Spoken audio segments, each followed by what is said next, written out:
कितने बड़े आप वो हो कि दुनिया से, प्रधानमंत्री से अलग हो, किस कानून के दायरे में आते हो कि आप खुलेआम सोशल मीडिया में किसी को एसिड डालने की धमकी देना, किसी को रेप करने की धमकी देना, किसी को घर से उठवा लेने धमकी देना, किसी को जान से मारने की धमकी देना, ये सब जो है आप खुलेआम सोशल मीडिया में ये चीज़ें ओपनली बोल रहे हो, धड़ल्ले से बोल रहे हो। मतलब आपके लिए कोई कानून नहीं, अगर पढ़ गया ना कोई अच्छा खासा इंसान तो सारी हेकड़ी निकल जाएगी, सारी हेकड़ी निकल जाएगी, है ना। कोई भी कानून, चाहे वो प्रधानमंत्री हो चाहे गरीब से गरीब हो, कानून सबके लिए बराबर होता है। अब इसका मतलब कौन से कानून में तुम काम करते हो भाई कि तुम्हारे लिए पूरी आज़ादी है, तुम किसी को खुलेआम जो है धमकियां दोगे? ये भाई तो बहुत बड़ी गुंडागर्दी है, सरेआम गुंडागर्दी करी जा रही है। अब ऐसा लग रहा है सारे चिट्ठे जो है खुले जा रहे हैं, क्योंकि जो पैक पैनल षड्यंत्र करा जाता था, साजिशें चलती थी कि उसके खिलाफ ऐसा वीडियो बनवाना है, उसके खिलाफ ऐसा बोलना है, फिर जाकर के उसको कान भरा जाता था, वो कहीं ना कहीं ओपन हो रहे हैं चीज़ें। और इसी को कहते हैं कर्मा पैक। किसी के लिए गड्ढा खोदा जाता है ना, कोई अगर खोदता है तो उसमें जाकर के एक दिन वो भी गिरता है।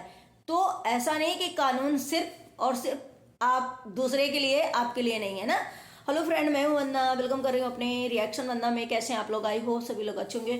भाई मैं तो देखी नहीं थी सारी चीज़ें, जब मेरे सामने आई मैंने लाइव देखी, मैंने जब ये चीज़ें सुनी तो मुझे ऐसा लगा ये कौन सी दुनिया में ये लोग जी रहे हैं, कौन सी गुंडागर्दी में, किस कानून में आप काम करते हो भाई? किस कानून का अधिकार लेकर के आप जो है ये सरेआम सोशल मीडिया में ये चीजें बोली जा रही हैं कि एसिड डाल दिया जाएगा, घर से उठवा लिया जाएगा, जो है रेप हो जाएगा, जान से खत्म कर दिया जाएगा, ऐसी ट्रोलिंग होगी, ऐसी होगी। और इतनी अभद्र भाषा में गाली गलौज, एक महिला होकर के इतनी महिलाओं के लिए इतनी गंदी गंदी बातें, ये कौन से समाज में आती हैं, कौन से कानून के दायरे में आती हैं? जो दूसरों को ज्ञान देता है वो इंसान इतनी गंदी चीजें कर सकता है? मेरे तो सच में कान से एकदम से ऐसे वो हो गया कि भाई मैं तो इतना गंदा कभी आज दिन तक सोची ही नहीं थी, जितनी गंदी लेवल की चीजें हो गई है ना। अगर मैंने किसी के बारे में अपने जैसे लोग है ना सपोर्ट में किसी के इतना गंदा गंदा बोल रहे हैं, किसी के सपोर्ट में, किसी को बचाव के लिए, ऐसा मैंने भी अपने अगर जो है यूनिटी के द्वारा, अपनी यूनिटी के लिए, रिएक्शन यूनिटी के लिए अगर मैंने दो शब्द बोले तो उसका मुझे क्या मिला था? दो स्ट्राइक दी गई थी। और वो भी किस लिए? जब सपोर्ट करते थे, जब गाना जो है शेयर करते थे लोग तो बहुत मजा आता था, लोगों से गुहार लगाई जाती थी, गाना आ रहा है, गाना को प्रमोट करना कर, और उसका सजा ऐसे दी गई। लेकिन तुम किसी की जो है वीडियो यूज करो, तुम किसी को अभद्र भाषा यूज करो, तुम किसी को गाली दो, तुम किसी की रेप करवाओ, तुम किसी को एसिड डालने का अटैक का वो बोलो, मतलब ये बहुत बड़ा क्राइम है कि ऐसे खुलेआम जो है आप इतनी चीजें कर रहे हो और आपको मतलब हर तरह की छूट है। भाई ऐसा ना हो कि सच में कोई ऐसा इंसान मिल जाए जो आपको सारी कानून की पाठ पढ़ा दे। अभी तक तो आप सिर्फ और सिर्फ हाँ हजूरी ही करते आए हैं, लेकिन ऐसा पाठ पढ़ा दे कि फिर आप कहीं के ना बचे। ये मेरा एक समझो बहुत बड़ा बोलना का वो है, समझाने का, ये सोच लो ये जो भी ऐसा इंसान ना मिल जाए जो आपको सारा कानून का पाठ पढ़ा दे और गलती इतनी रियलाइज हो, है ना।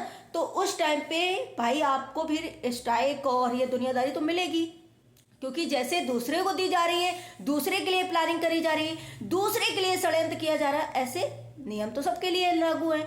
तो कहीं ना कहीं मुझे ऐसा, जब मैंने ये चीज़ देखी मैंने कहा ये तो बिल्कुल नहीं होना। एक क्राइम लोग जो है ऑफ कैमरा अगर ये चीज़ें कर देते हैं ना, और ऐसा अगर दुकान से एसिड ले लेते हैं ना, तो भी बहुत बड़ा, बिना एक तो किसी पुख्ता सबूत के, लाइसेंस के, ऐसे तो ये मिलता नहीं। अगर ये चीज़ें किसी के सोशल मीडिया में कोई बोल रहा है तो कितना बड़ा गुनाह है भाई। नेक्स्ट लेवल की भाई हिम्मत की दाग देनी पड़ेगी। अगर ये चीजें सोशल मीडिया से कानून के उसमें चली गई ना तो लेने की देनी पड़ जाएंगी। सारी हेकड़ी जो है यहाँ बोल बोल के जो है ना, ये गिरेबान निकाल लूंगी, वो करूंगा, गिरेबान निकाल लूंगा, सारा का सारा धड़ा रह जाएगा और सारी गर्मी जो है शांत हो जाएगी।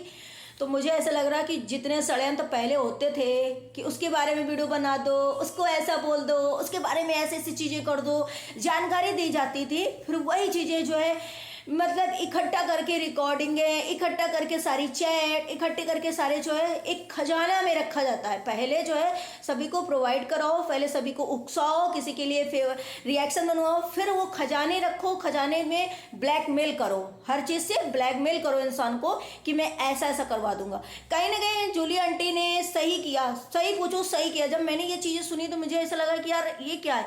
अगर वो भड़क जाती और भड़क के वो सामने वाले को बहुत कुछ उल्टा सीधा बोलती तो यहाँ तो लोगों के काम हो जाते। अरे वाह, देखा तीर निशाने पे लग गया। हम लोगों को तो कुछ करना ही नहीं पड़ा, सामने वाले को भड़काया और सामने वाला खुद ही देखो जवाब दे रहा। मतलब तीसरे का जो है बहुत अच्छे से काम बन जाता और वो खुशी खुशी जो है तालियां बजाता कि अरे वाह। लेकिन जूली आंटी ने क्या कहा कि भाई सच में किसी ने माफ़ी मांगा है और माफ़ करना हमारा कर्तव्य है, क्योंकि सॉरी से बढ़कर कोई चीज़ नहीं होती। उन्होंने उस चीज़ को माफ़ किया क्योंकि उन्हें भी शायद पता थी कि ऐसे कोई नहीं बोलेगा, क्योंकि अंधभक्ति सच में है कि किसी के फेयर में कोई अगर अंधभक्ति कर रहा था तो वो किसी के कहने के अनुसार कर रहा था या उसकी आंखें बंद थी तब वो कर रहा था। लेकिन अब तो उसे गलती एहसास है ना, अब वो मुझसे माफ़ी मांग रहा है, मेरा कर्तव्य है उसको माफ़ करना। लेकिन ये सब चीज़ें कि आज तुम्हारा काम निकल गया तो उस चीज़ को भड़का रहे हो। आज जगह दीदी का कहीं ना कहीं शांति का, ये कहते हैं ना कि एक चुप्पा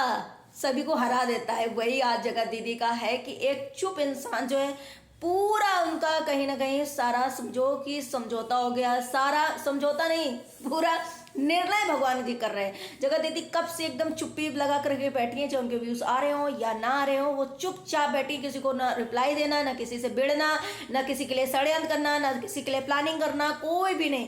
एक चुप इंसान जो है आज उसका कर्मा जो है बैक होकर के आ रहा है कि ये होता है कर्मा।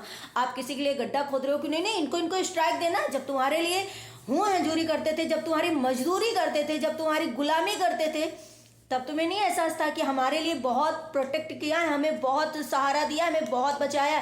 तो ऐसे मैंने भी अगर जरा सा मैंने गाली गलौज किया ही नहीं, मैंने कुछ ऐसा किया ही नहीं था।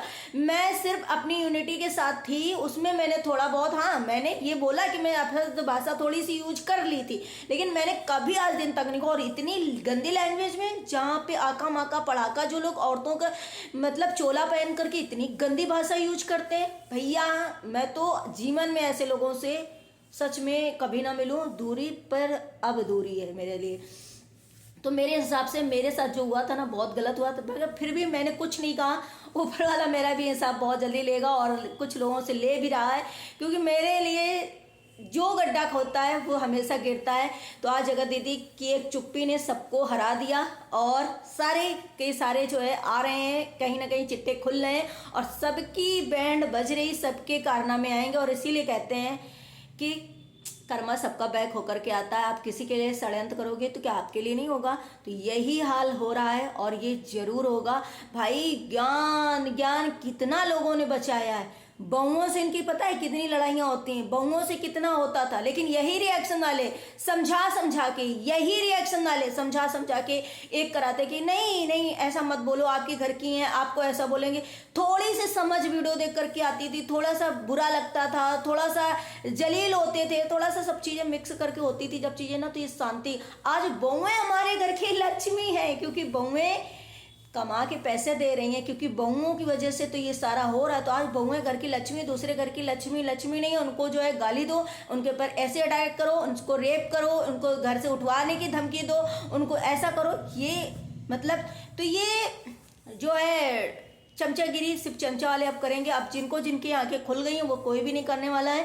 तो गाइस मुझे भी ये चीज़ें जब सुना, मैंने ये लाइव देखी और जब ये चीज़ सुनी ना, तो मेरी आंखें एकदम फटी रहेगी। भैया ऐसे लोगों पे लोग विश्वास करते हैं? कौन से कानून के सहारा लेकर ये काम करते हैं? अगर एक भी क्लिप चली गई ना तो लेने के देने बच जाएंगे और सारी एकड़ी निकल जाएगी, देकड़ी सब रखी रह जाएगी इनकी, है ना। तो बहुत गलत है, खुलेआम गुंडागर्दी, खुलेआम धमकी दे रहे हो किसी औरत को इस तरीके से लाइव आकर के सोशल मीडिया में, जो कि कानून के खिलाफ है, जो कि यूट्यूब के खिलाफ है, गाइडलाइंस के खिलाफ है। और क्या पता है ये सब यूट्यूब ने करवाया हो, चैनल डिलीट, या फिर किसी ने स्ट्राइक दी हो, क्योंकि भाई कानून सबके लिए है। जब आप किसी के लिए षड्यंत्र करोगे तो सामने वाला भी षड्यंत्र करेगा। सबकी भाई वही है ना, आप दूसरे की क्लिप यूज करोगे तो आपको मिलेगी, आपकी क्लिप कोई यूज करेगा तो आप दोगे। तो भाई जब आपने सारा कानून बराबर कर दिया ना कि भाई हमारा क्लिप कोई करेगा तो मैं ऐसा कर दूंगी, जबकि रिएक्शन वालों को छूट होती है 1-1, 2-2 मिनट के लिए क्लिप जोड़ने की, लेकिन कोई दिक्कत नहीं, सबके लिए कानून बराबर है। और अगर ये क्लिप चली गई ना तो भगवान सच बता रहे हैं, बॉल लेने के देने पाओ, ऐसे जगह ना फंस जाना कि शायद पछताने के सिवा कुछ ना मिले। मेरा एक सजेशन है सिर्फ, मैंने वीडियो देखा, लाइव देखी ना, मेरे मतलब ऐसे दिमाग से एकदम उतर गया इंसान कि भाई मैं तो इतना कुछ समझती थी, ये इंसान इतना नीचे गिर सकता है, इतनी गंदी लैंग्वेज यूज कर सकता है। मैंने तो गाइस, आप लोग क्या कहना चाहेंगे? आप लोग कमेंट सेक्शन में अपनी अपनी राय देना। बाकी मेरा तो दिमाग ही एकदम हिल गया। चलिए, ठंडी बहुत है। Bye bye, take care, thank you so much.